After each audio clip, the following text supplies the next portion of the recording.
We are reading What If Wendy First Traveled to Neverland with Captain Hook, Straight On Till Morning, A Twisted Tale. And this book has no chapters. All the chapters have titles in this one. I was not expecting to come across my For You.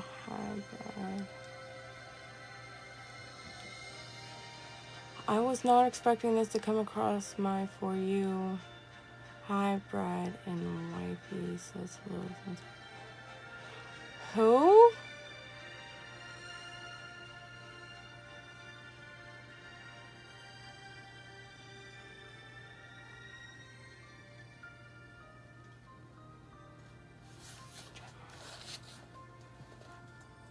Is this your backup account?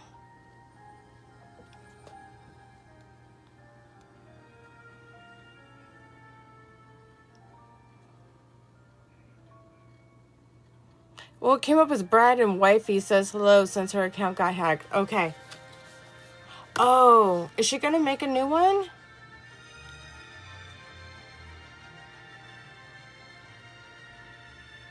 Cinephore, good evening. Okay, is the music good? Do I need to raise it a little bit? Do I need to lower it? Before we get started.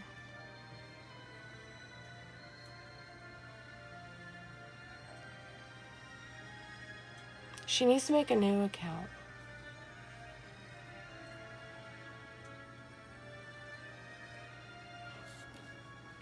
Okay. Yeah. So again, if you want to get caught up to where we are, all the readings except for one are on the YouTube page. The link is in the bio. So I post them weekly. Shower, water. I love you, Night. It never fails when you're in the shower. Marky777, good evening. Welcome to Bedtime Stories with Princess Leia tonight. I've literally worn this all day. I even went to Walmart in this today. No shame. No shame.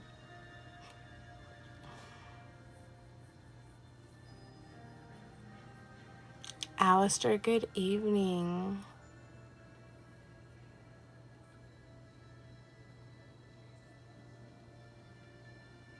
It never fails. Okay, so we're gonna go, hey Hockey. So we're gonna go ahead and dive in, you guys, because it's already been, hold on, my screen's not screening. 20 minutes, okay, yeah, I've waited a good time. Even Snapchat calls catch me in the shower. Never, I would never do that to you. Can't prove it.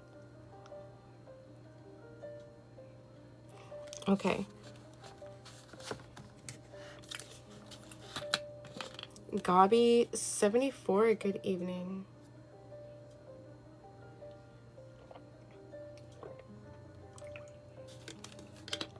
Sydney, good evening. Oh, is there a flash goal? What's our flash goal? Oh, I guess not. There it is.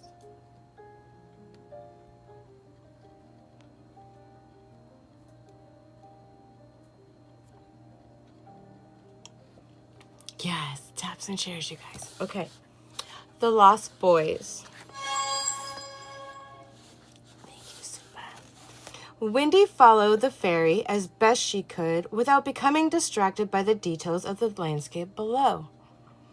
Some things looked exactly as she had imagined them. The savannas of the upper Hillsdale, for instance, and the multi-level pools of the Tonal Springs. But some things were subtly different and others entirely unrecognizable. Far to the northwest was the area she couldn't remember very well. In reality, it turned out to be a peninsula shrouded in a heavy gray and vicious fog. Maybe it really is masked by the elements because it hasn't been described yet or used in a story, Wendy thought.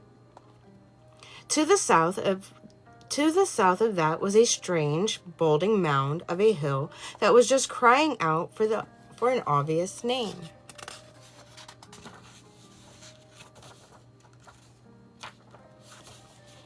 Was it John's invention or Michael's or someone else's? And wait a moment, what about those someone else is? Other children? Besides, me and Michael and John? Wendy suddenly wondered, did they make up whole areas of the island in their own games? And was there any part of Neverland that was just itself, not prone to the stories and imaginations of children? Was this fairy with her a native, as it were, or the result of some little girl's dream? Maybe Wendy could get some answers once everything with Hook and the Shadow was sorted. Luna ran far below them, disappearing in the jungles here, reappearing on a trail there, keeping an eye on the two flyers and barking at their shadows. Wendy's shadow waved at her as she rippled over the treetops and clearings. The fairy was already descending toward the center of the island, which wasn't really that big. Despite the very obviously non-temperament flora near the beach, here the pernicious forest became solidly northern, if not quite hyperborean. There were pines and oaks with their surprising familiar leaf shapes that spoke of cool, moist shadows below, but these grew alongside palms and vines and exotic flowers, and like a mismatch of ideas, spot in the middle of this mess was a scrubby clearing that was just short of a terrifying and long on creepy. A giant dead tree stood in the center. Its gnarled, broken-off branches and twigs were like bones grasping at the sky, as if the tree were still fighting its fate 100 years after its death. What looked too regular to be vines turned out, of course, to be frayed ends of ropes and nooses, all sizes and shapes.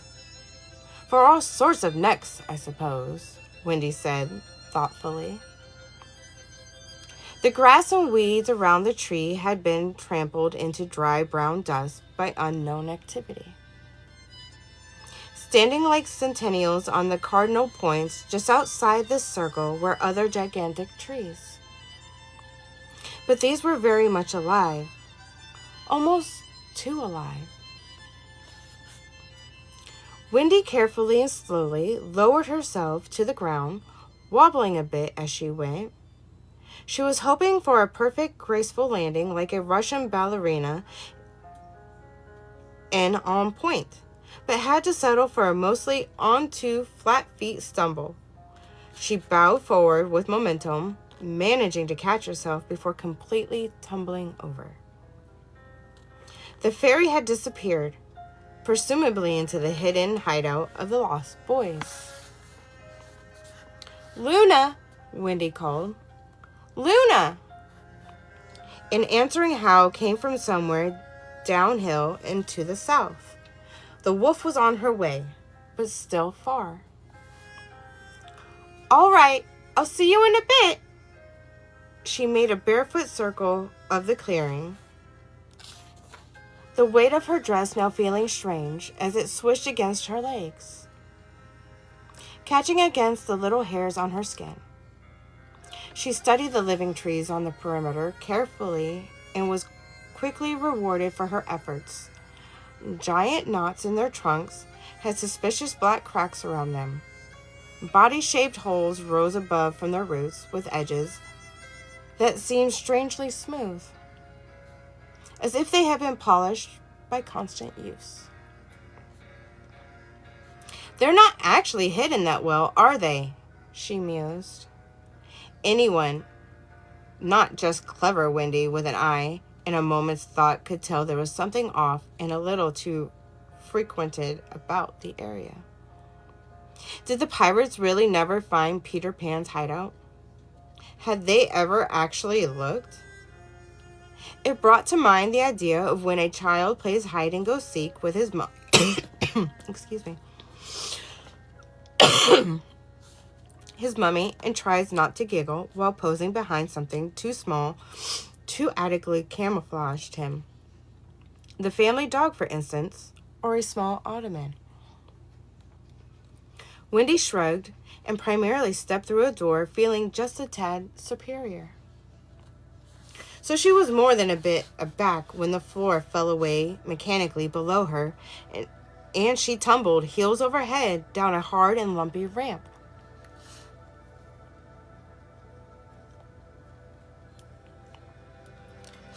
She landed on an equally hard floor, a mess of dress, hair, and sash, and legs splayed and vision spinning. But she could see enough to notice a very smug-looking fairy hovering in the air before her own arms crossed. "Oh, I'm really here. This is Peter Pan's hideout. And yours, too," Wendy added quickly, just as the fairy began to frown. The place was as delightful as she had imagined. The cave under the hangman's tree was perfectly dry and smelled mostly fresh, with only the very slight tang of dirty little boys. The ground was even, and if not neatly swept, then at least covered with an assortment of skins and rugs. One particularly large sheepskin near the fire pit had its soft and thick fleece turned upward, showing indentations where it was obviously slept on. Other beds were stashed willy-nilly around the cave, some nestled in hollows made in the walls themselves, some in the cradling arms of gigantic roots that stuck through the ceiling. Some were hammocks hanging from those same roots. There were a few civilized details, like chairs, that looked as though they had been purloined from more modern and elegant. A red velvet recliner, for instance, which would have been far more at home at Mr. Darling's club than in a cave. Wherever did that come from? Wendy wondered. But the rest of the furniture consisted primarily of things like barrels cut in half with moss for cushions, and stumps of trees with hastily hammered-on backs, enormous mushrooms made for tables. Some of the lanterns were fungus as well, softly glowing bluish-green flowers.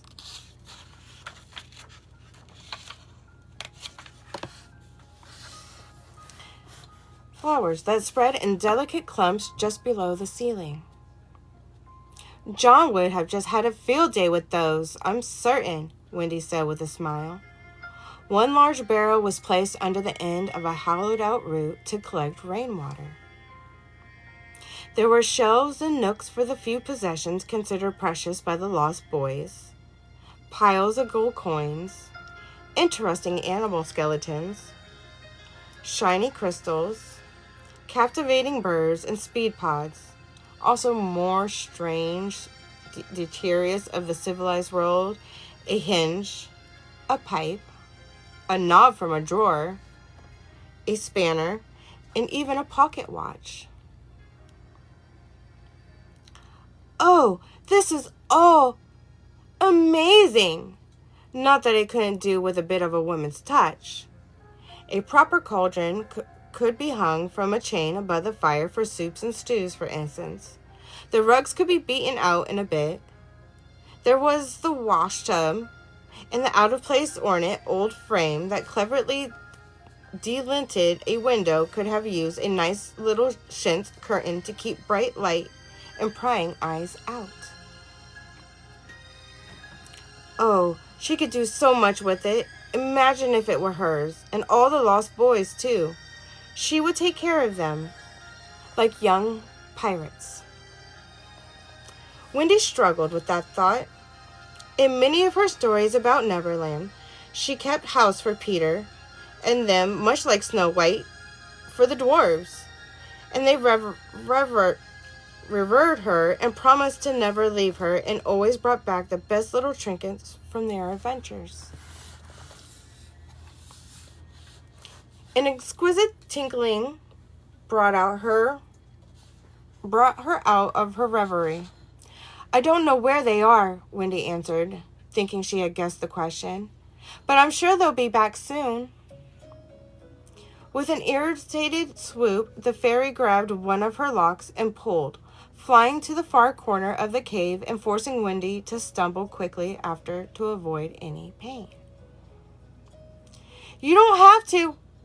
Oh. The fairy let her go and pulled aside a piece of bright golden pink silk hanging on the wall. Behind it was the fairy's own private room.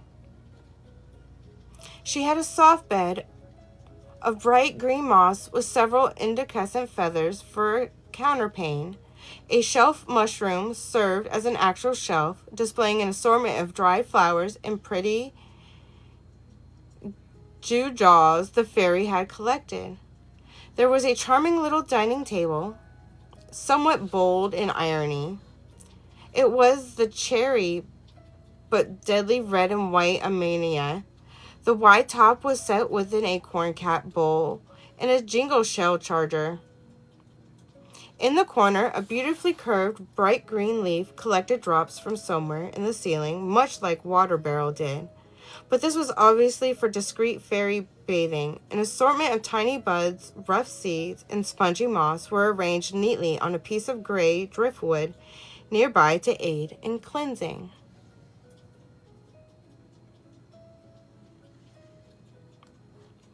Oh my, Wendy sighed. This is the most beautiful flat I have ever seen. The fairy tried very hard to not look pleased. The accessories, the flowers, the furniture, it's all perfect. Maybe the fairy didn't precisely blush, but she did allow a single grudging smile. Wendy felt her heart leap. They were, despite the fairies and national hatred, growing closer. Maybe? Suddenly the cave resounded with bumps and knocks and disturbing echoes from above. The furniture, fairy and full-sized, shook. What's that? Wendy cried. Are we being attacked? The fairy rolled her eyes, once again dismissive of her human companion. As the first boy's body tumbled into view, Wendy understood. The Lost Boys were home. They came flying down the tunnel's slides, landed neatly, and unfurled like ferns or strange creatures. These were the lads Peter had rescued from orphanages in the terrible fate of growing up. In her stories, Wendy always had them wearing the skins of animals. And so they did, sort of. The first boy definitely had on a real bearskin, as real as the rug on the floor, and the animal claws were worn over his hands like gloves. The next one, the tallest, had on the tail of a fox. But he also sported the bright red coat of a traveling salesperson and a red felt hat beaten into peaks to resemble fox ears. There was a set of twins with black gloves and black masks plastered directly onto their faces somehow.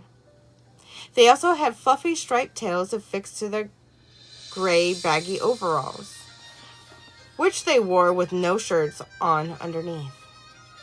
Scandalous, like poor street ruffians. Wendy searched their mind for what animal they could possibly be, and finally came up with the raccoon, a creature from the Americas that was supposed to be terribly smart and devious, but quite prim, habituated to washing its hands and food before dining. The smallest lost boy was no more than a toddler. He also wore a real fur, a beautiful black and white hide with a strangely pungent but not entirely unpleasant smell. Another New World creature, a skunk. They could spray their stink in acidic streams to deter predators. Very useful defense for one so small and helpless. Wendy found herself thinking, right in the middle of the group, neither the tallest nor the shortest, not the fattest or the skinniest, was approximation of something that was not quite a rabbit. A long, very used dove gray tailcoat had an equally long black tail with a white tip on the end. A leather headband that held back short brown hair sported 2 long floppy gray ears. "Oh, hello," Wendy said, clapping her hands together in delight at all of them. They looked up at her with a little surprise, but not much more. A shadow hung over them and in their eyes.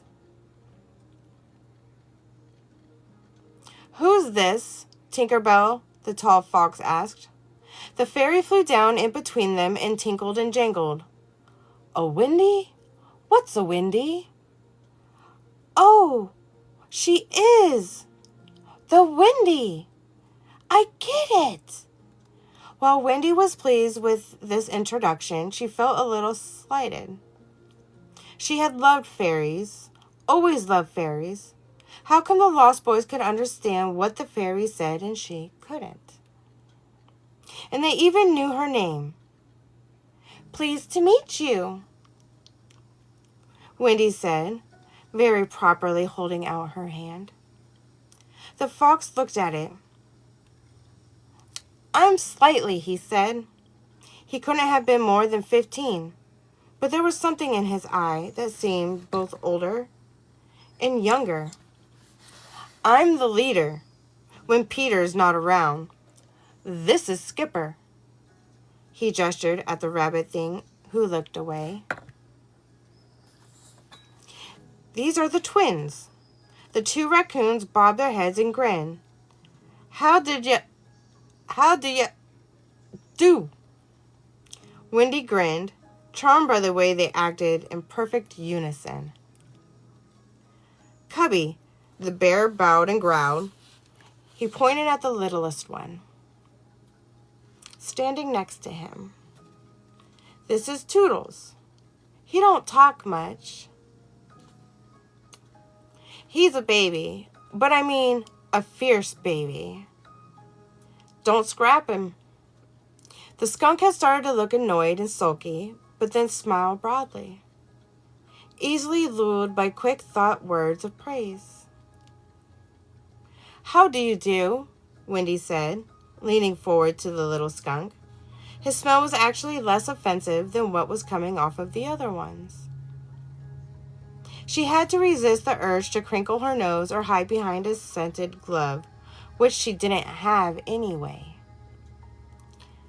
Slightly seemed to be the only one who bathed at all. His dark skin was free from the permanent layer of grubbiness that covered the rest of them. As with the pirates, Wendy desperately wanted to scrub them with a nice boar bristle brush, starting with the fierce baby. Toodles melted under her attention, practically swooning. "What you doing here?" the Wendy Cubby asked, displaying a set of teeth pocketed by the occasional absent baby tooth. "I'm here because, well," any internal struggle she had about confessing her use of Peter's shadow and handing it over to the pirates was immediately cut short as Tinkerbell dove in, literally and figuratively, bouncing up and down and angrily shedding sparkles as she obviously told what she thought was a tale of betrayal and near murder. Slightly nodded and said, "Uh-huh," madly understanding everything the fairy jingled. "Oh, so that's what happened to his shadow," was all he said when she finished. Then he collapsed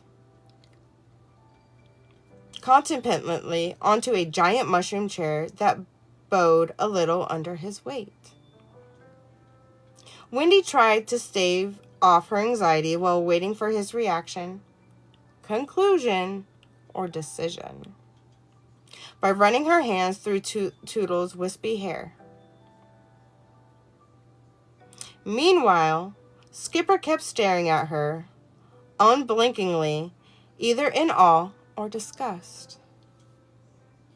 But, wait, slightly, finally said, frowning, "There's one part of your story I didn't get, Tink. His shadow was in London the whole time and he never thought to look there?" The fairy began to sway back and forth in the air, her face twisting like a child's between converted innocence and burrow furrowed in deep thought as she desperately tried to come up with a better answer. "Oh, Tink," Slightly said, shaking his head. "Did you keep him from going back? Were you jealous of the Wendy?" "It's just Wendy," Wendy corrected, unable to stop herself even as she processed this new information. She looked at the fairy in shock. That pretty thing had been jealous of Wendy? A plain, boring London girl living with her brothers in a nursery, inventing tales of a world more wonderful than her own? Tinker Bell had Peter Pan himself. All Wendy had were stories and his shadow. And the fairy was jealous? But why? Slightly pressed, echoing Wendy's thoughts precisely. The fairy looked taken back by this honest question. Then she stuck her tongue out at Wendy, put her hands on her hip, and turned away. Fluttering her wings provokingly and buzzing, Skipper shook his head in acute disgust. "She says it was stupid the way he always made her go to London and sit outside your window," Slightly translated, "and then force her to listen to you, the ugly Wendy, tell long and boring stories about her friend."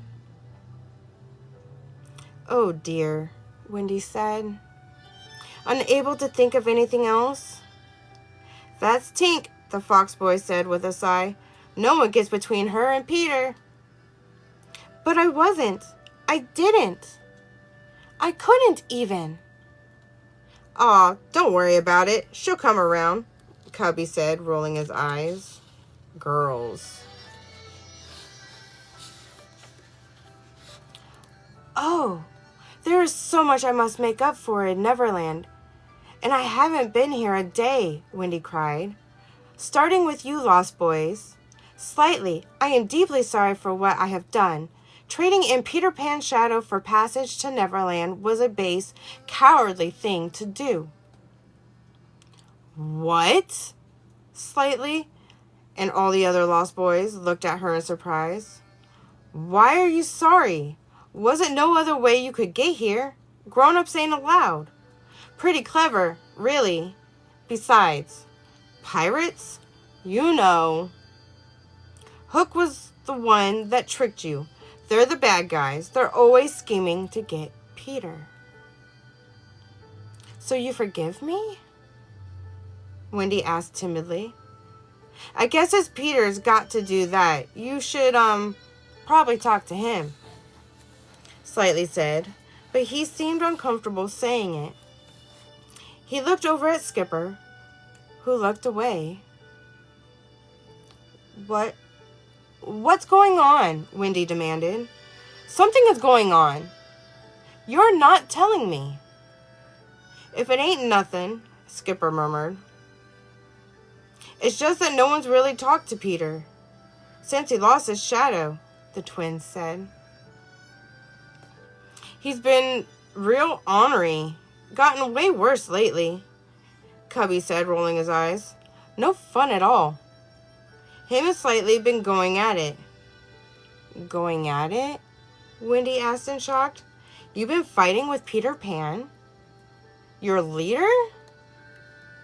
"Peter said it's time for Slightly to get out of Neverland," Because he was growing up, the twins said quietly.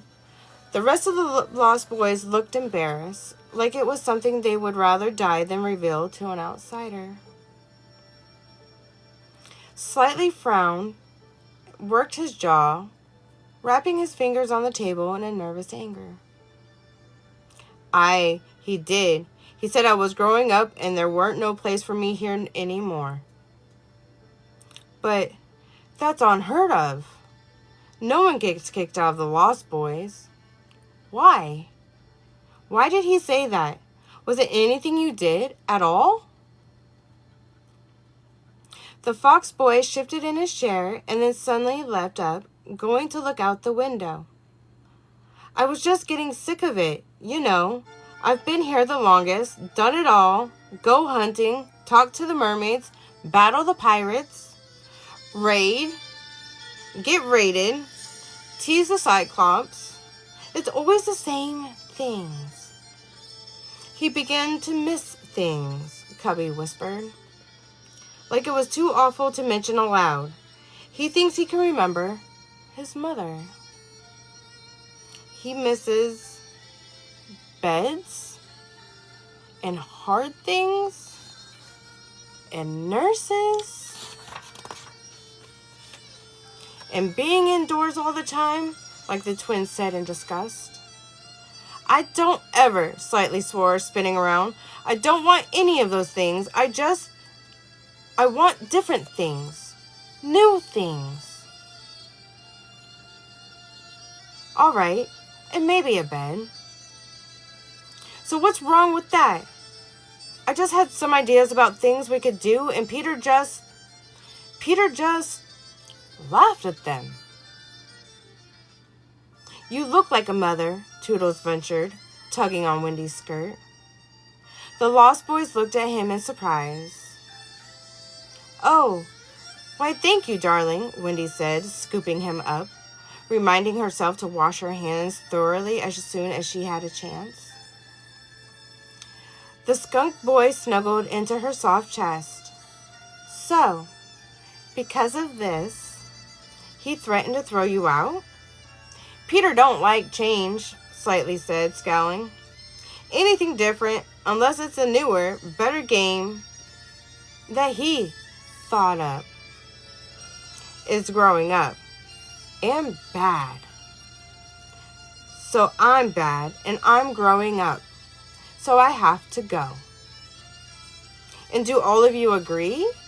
Wendy asked, shifting Toodles onto her hip so she could turn and look at each and one of the Lost Boys in the eye. None of them met that look. No, Skipper finally said, eyes to the ground. We love Slightly, Toodles murmured.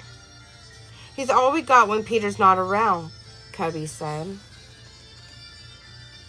He's a good leader, the twins said.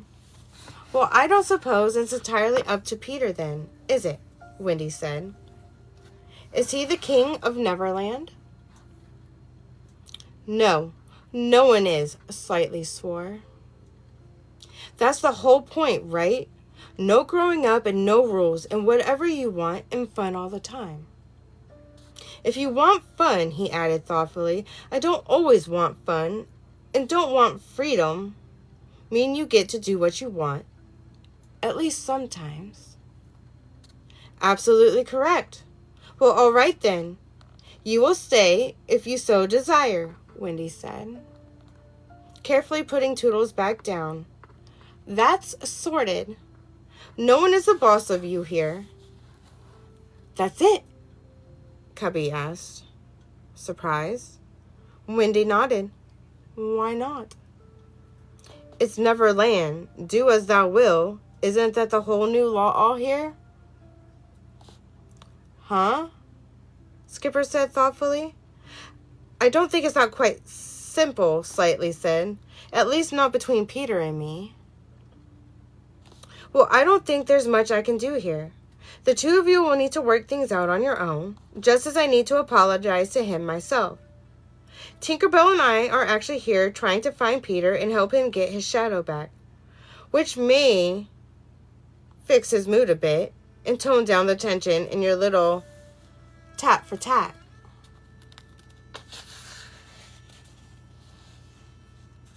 You memorize a dictation or something? Slightly scoffed, waving his hand at her. Who would want to go back to London? Who indeed? Wendy said dryly. But listen, besides having Peter's shadow, Hook also has something terrible up his sleeve for all of Neverland.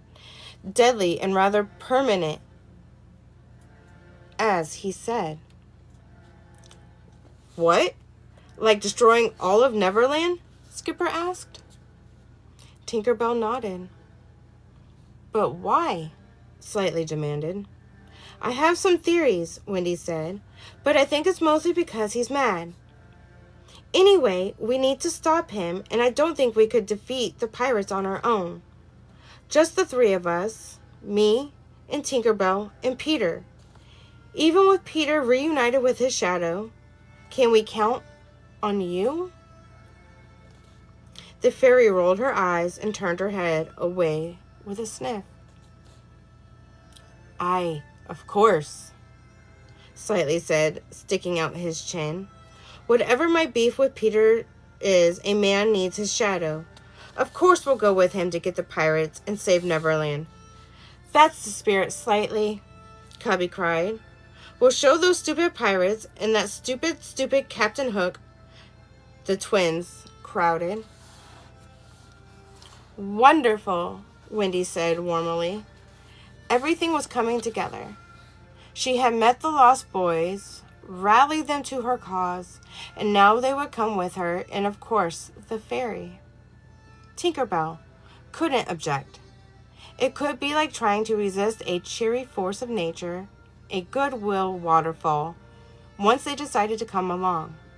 So where do you think Peter is? Sometimes when he's down, he goes to Mermaid Lagoon, Cubby said, rolling his eyes. Talks with the fish girls. I tried there first, Slightly said, nodding. Wendy tried to quell the quick thumping of her heart. Mermaids? First she got to see her fairy, who admittedly was much more hostile than she had imagined. But Wendy was working on that. And now mermaids? With glittering scales and flowing hair, everything was turning out so wonderfully. All right, then, lead the way, she cried. Well, you go on ahead, Slightly suggested. We'll just wait until you bring him up to speed. Once you tell him about what you did and where his shadow is, and give him some time to, react to that. He might be very angry, Cubby said, nodding, or very happy. One of the twins said. Too very happy, the other one added. He might fly off and go by himself, Skipper mumbled.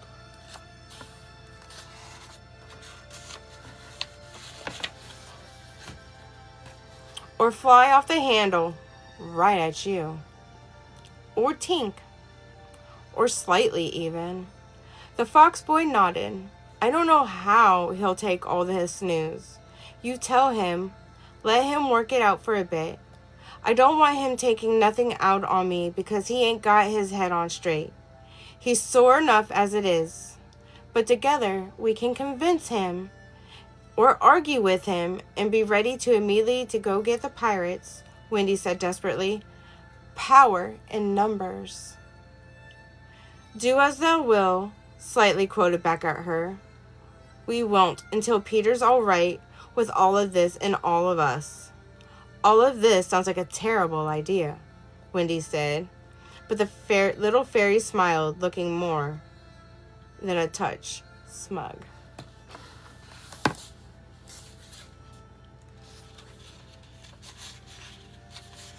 You see, now the chapters are getting longer, you guys. There's no way I can pull off 2 chapters now. Yeah. The chapters are getting longer. The chapters are getting much longer. That's insane. Normally we can get 2 chapters done in an hour. That's crazy. Craig, good evening. Yes, it is an Ewok.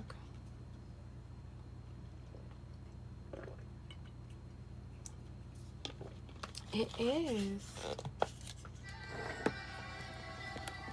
Bring you guys down here. Let you guys hang out down here so I don't have to look up at the light. I've done a lot of screens today. My eyes are starting to hurt.